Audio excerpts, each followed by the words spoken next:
সংযুক্ত আরব আমিরাত সহ মধ্যপ্রাচ্যের বেশিরভাগ দেশেই আজ ঈদ উদযাপন হচ্ছে। দর্শক, আমরা ঈদের খবর জানবো। আমাদের সাথে যুক্ত হচ্ছেন সংযুক্ত আরব আমিরাত থেকে সহকর্মী সাদেক রিপন, যুক্ত হচ্ছেন কুয়েত থেকে কুয়েত থেকে যুক্ত হচ্ছেন সহকর্মী সাদেক রিপন, সংযুক্ত আরব আমিরাত থেকে আমিনুল হক এবং কাতার থেকে যুক্ত হচ্ছেন গোলাম মাওলা হাজারি। শুরুতেই যাচ্ছি কুয়েতে। সাদেক রিপন, কুয়েতে থাকা যারা প্রবাসী তারা কিভাবে ঈদ উদযাপন করছেন সেই খবরটি জানতে চাই, এবং একই সঙ্গে জানতে চাই কোরবানির কি ব্যবস্থা। ধন্যবাদ শাওন, আপনাকে, আপনার দেশে এবং প্রবাসে যারা আছেন সবাইকে জানাই ঈদের শুভেচ্ছা এবং ঈদ মোবারক। এখানে যথাযথ মর্যাদায় ঈদুল আজহা উদযাপিত হয়েছে। কুয়েত গভর্নমেন্ট এখানে বাংলাদেশে অধ্যুষিত 20টি মসজিদে বাংলা খুতবা পাঠ করার অনুমতি প্রদান করেন এবং এইসব আশপাশের বিভিন্ন এলাকা থেকে বাংলাদেশিরা তাদের পরিবার এবং বন্ধু বান্ধব মিলে বাংলাদেশ মসজিদগুলোতে ঈদের জামাত আদায় করেন। ঈদের জামাত শেষে যে বিভিন্ন যে বাংলাদেশ পরিবারগুলো আছেন, পরিবারগুলো মিলে এবং যে এখানে বন্ধু বান্ধব আছে এরা একত্রিত হয়ে কোরবানি দিয়ে থাকেন। তবে এখানে যথাযথ পশু জবাইয়ের নিয়ম নাই। নির্দিষ্ট কিছু যে জায়গা আছে ওইসব জায়গায় পশু কোরবানি করে মাংসগুলো নিয়ে আসা হয়। এবং আমি আরেকটা জিনিস বলতে চাই, এখানে হলো ঈদের ছুটি এবং কুয়েতে সাধারণ ক্ষমা দুইটা একসাথে হয়ে যাওয়ার কারণে অনেক প্রবাসী এখানে টিকিটের দাম 3 গুণ 4 গুণ বেড়ে যায়, যার কারণে অনেক প্রবাসী ছুটি থাকলেও পরিবারের সাথে ঈদ করতে পারে নাই। এখন আবার দেখা গেছে ঈদের ছুটির কারণে সাধারণ ক্ষমা মেয়াদ বৃদ্ধি করেছে কুয়েত গভর্নমেন্ট 30 জুন পর্যন্ত। তো দেখা গেছে এখন যদি ফ্লাইট নাই, বাংলাদেশ বিমান এবং কুয়েত এয়ারওয়েজ গত 15 থেকে 20 দিন আগে থেকে সরাসরি কোনো ফ্লাইট নাই। তো এখন যারা ওই সাধারণ ক্ষমা যারা প্রবাসী আছেন তারা দূতাবাস থেকে আউটপাস নিয়েছেন, তারা জানিয়েছেন যে অন্তত তাদের জন্য হইলো 30 তারিখের আগে বিমানের বিশেষ ফ্লাইটের ব্যবস্থা করা হয়, অতিরিক্ত ফ্লাইটের, তাতে তারা দেশে যেতে পারে এবং পুনরায় নতুন বিষয় কুয়েতে আসতে পারে। খবর রাখতে থাকুন, আমরা একটু সংযুক্ত আরব আমিরাতের খবর জেনে আসি। সহকর্মী আমিনুল হক যুক্ত হচ্ছেন। আমিনুল, কিভাবে সংযুক্ত আরব আমিরাতের প্রবাসীরা কোরবানি দিয়ে থাকেন সাধারণত, এবং এবারের ব্যবস্থা কেমন, আর কোথায় কোথায় ঈদের সবচেয়ে বড় জামাত হলো? ধন্যবাদ শাওন। সংযুক্ত আরব আমিরাতে আজ রোববার পবিত্র ঈদ উল আজহা পালিত হয়েছে। আমিরাতের সকল মসজিদ ও ঈদগাহগুলোতে মুসল্লিরা সারিবদ্ধভাবে ঈদের জামাত আদায় করেছেন। আমিরাতে সকাল 5:41 থেকে 5:50 পর্যন্ত মুসলমানেরা ঈদের নামাজ আদায় করেন। আমিরাতের রাজধানী আবুধাবির শেখ জায়েদ জান মসজিদে সবচেয়ে বড় ঈদের জামাত অনুষ্ঠিত হয়েছে। এছাড়া শারজার শেখ জায়েদ মসজিদ, দুবাই শেখ জায়েদ মসজিদ সহ অন্যান্য 7টি স্টেটের শেখ জায়েদ মসজিদে প্রধান জামাত অনুষ্ঠিত হয়েছে। আমিরাতের রাজধানী আবুধাবি ঈদের নামাজের সময় ছিল 5:50। এছাড়া দুবাইয়ের সকাল 5:45, শারজা ও আজমানে 5:44, উম্মে আল কুওয়াইনে 5:43, রাফাল গাইমা ফুজিরা প্রদেশে সকাল 5:41। ঈদের নামাজ শেষে প্রবাসীরা সরকারের দেওয়া নির্দিষ্ট স্থানে গরু কোরবানি করেছেন এবং কোরবানি শেষে কোরবানির মাংস বাসায় নিয়ে এসেছেন। আবার অনেকে ছাগল কিনে নিজের বাসায় কোরবানি দিয়েছেন। এছাড়া ঈদ উপলক্ষে আমিরাত সরকার 7 দিনের সরকারি ছুটি ঘোষণা করেছেন এবং সাথে গাড়ির পার্কিং ফি ফ্রি করে দিয়েছেন। আবুধাবি ও দুবাইয়ের বাংলাদেশ হাউসে ঈদ পরবর্তী শুভেচ্ছা বিনিময় করার জন্য দলমত নির্বিশেষে সকল বাংলাদেশিরা আজকে রাত্রে জমায়েত হবেন বলে আমাদের জানানো হয়েছে। আপনি খবর রাখতে থাকুন, আপনাকে ঈদের শুভেচ্ছা জানাচ্ছি। আমরা যেতে চাই কাতারে, সহকর্মী গোলাম মাওলা হাজারি যুক্ত হচ্ছেন।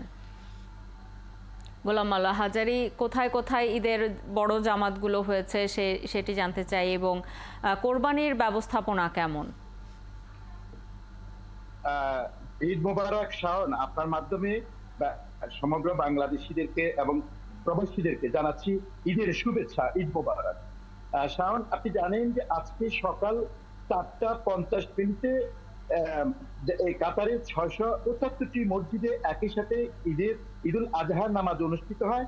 তবে এখানকার সবচেয়ে বড় জামায়াত হয়েছে কাতারের গ্র্যান্ড মস্কে সেখানে, এবং বিভিন্ন এলাকা ভিত্তিক মসজিদগুলোতে এই ঈদের নামাজ অনুষ্ঠিত হয়।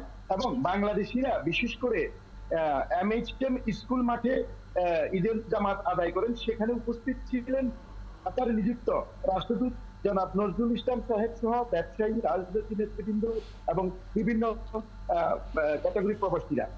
আপনি জানেন যে এখানে মধ্যপ্রাচ্যের সরকার কোরবানির নির্দিষ্ট কিছু স্লটারিং হাউস আছে যেখানে পশু কোরবানি দিয়ে থাকে, এবং অনেকেই তাদের নির্দিষ্ট বাসায় নিয়েও তারা কোরবানি দিচ্ছে। তবে কিছু আইন কানুন মেনে চলতে হয়। আমার পিছনটাতে যদি দেখেন, এটি একটি মেইন রোড, কাতারের ব্যস্ততম এলাকা। আজকে তেমন কোনো লোকজন আনাগোনা নাই, কেননা আজকে কাতারের তাপমাত্রা হচ্ছে 43 ডিগ্রি সেলসিয়াস। না হলে মানুষ রাস্তাঘাটে চলাফেরা করতে ঈদের আনন্দমুখর পরিবেশ হয়ে উঠত।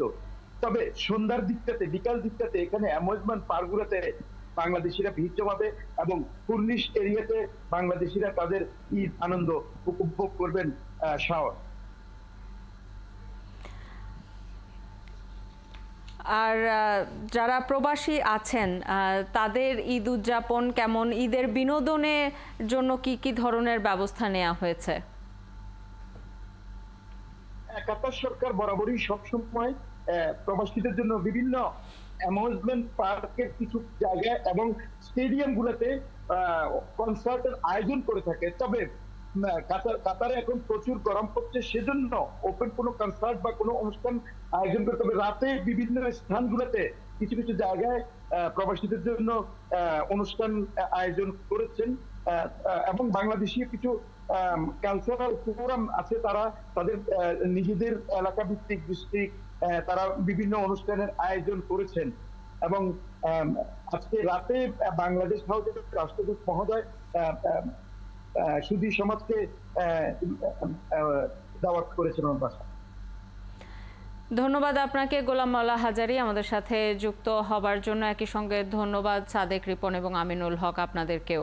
আমাদের সাথে মধ্যপ্রাচ্যের ঈদ উদযাপনের খবরাখবর নিয়ে যুক্ত হয়েছিলেন আমাদের সহকর্মীরা। ঈদের খবর জানাচ্ছিলাম দর্শক। ঈদ কিন্তু হচ্ছে ইউরোপেও, এবং ইউরোপের ইতালি থেকে সহকর্মী লাবণ্য চৌধুরী যুক্ত হচ্ছেন। লাবণ্য, ঈদ মুবারক। কেমন যাচ্ছে এবারের ঈদ প্রবাসীদের, এবং কোরবানির কি কি ব্যবস্থা এবং ঈদে বিনোদনের জন্য আলাদা করে কি ব্যবস্থা আছে? এখানে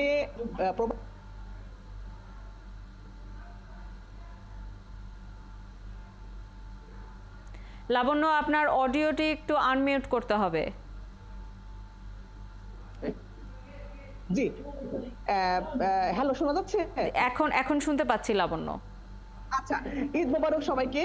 যে কথা বলছিলাম যে প্রবাসী বাংলাদেশিরা আজকে ইতালিতে ঈদ উদযাপন করছে ইউরোপের সঙ্গে মিল রেখে, মধ্যপ্রাচ্যের সঙ্গে ইউরোপের সঙ্গে মিল রেখে। কিন্তু আজকে ছুটির দিন, রবিবার, সরকারি ছুটি, কিন্তু আসলে প্রবাসী বাংলাদেশিরা এখানে ছুটির দিন হলে পরেও তারা কি যথারীতি কাজে এবং তাদের ব্যবসা প্রতিষ্ঠানগুলো খুলবে, তো সেখানে তারা যাচ্ছে। তবে এবার রেকর্ড সংখ্যক পরিমাণ প্রবাসী বাংলাদেশিরা পশু কুরবানি করছে, এটা একটি গুরুত্বপূর্ণ ব্যাপার। তাদের কথা হচ্ছে যে এখানে বেড়ে ওঠা প্রজন্মরা যারা দেশে গিয়ে ঈদ করতে পারে না এবং ধর্মীয় যে অনুশাসনগুলো রয়েছে আমাদের, সেগুলো তারা জানতে পারে না। তো এই বিষয়গুলোকে সামনে রেখেই বেশি সংখ্যক প্রবাসীরা কিন্তু পশু কুরবানির দিকে উৎসাহিত হয়েছে। আর আপনি যেটা বললেন যে বাচ্চাদের জন্য বিনোদনের যে বিষয়টি, আসলে এখানে যে পার্কগুলো থাকে, পার্কগুলো সবসময় উন্মুক্ত থাকে এবং সত্যিকার অর্থে ঈদের জন্য বিশেষ কোনোভাবে সরকারি ভাবে সজ্জিত করা হয় না, কারণ এগুলো আসলে মানে তারা বাচ্চাদের জন্য সবসময় উপযুক্ত ভাবে খোলা রাখে। তবে যারা পাশে, যে পার্কগুলোর পাশে নামাজ আদায় করা হয়, সেই পার্কগুলো যারা নামাজ আদায় করে উদযাপন পরিষদ, সেই উদযাপন পরিষদের পক্ষ থেকে সে পার্কটাকে কিন্তু রং বেরঙের বেলুন, কাগজ, ফেস্টুন দিয়ে কিন্তু সাজানো হয়। এটি হচ্ছে গুরুত্বপূর্ণ ব্যাপার। আর তারপরেও আজকে যেহেতু সরকারি ছুটি বা রবিবার দিন, আজকে অনেকেরই আবার ব্যবসা প্রতিষ্ঠান বন্ধও থাকবে, তারা হয়তো পরিবার নিয়ে বিকেলের দিকে তারা অবশ্যই মানে একটি আনন্দ ঘন পরিবেশ উদযাপন করবে। আর আমার পেছনে যে জায়গাটি দেখতে পাচ্ছেন, এটা এখানকার জাতীয় ঈদগাহ মাঠ, যেখানে বিপুল সংখ্যক অভিবাসী এবং ঈদের নামাজ আদায় করেছেন আপনার পেছনে আমরা দেখতেও পাচ্ছি। অসংখ্য ধন্যবাদ যুক্ত হবার জন্য। দর্শক, আমাদের সাথে ইতালির ঈদ উদযাপনের খোঁজ খবর নিয়ে যুক্ত হয়েছিলেন সহকর্মী লাবণ্য চৌধুরী।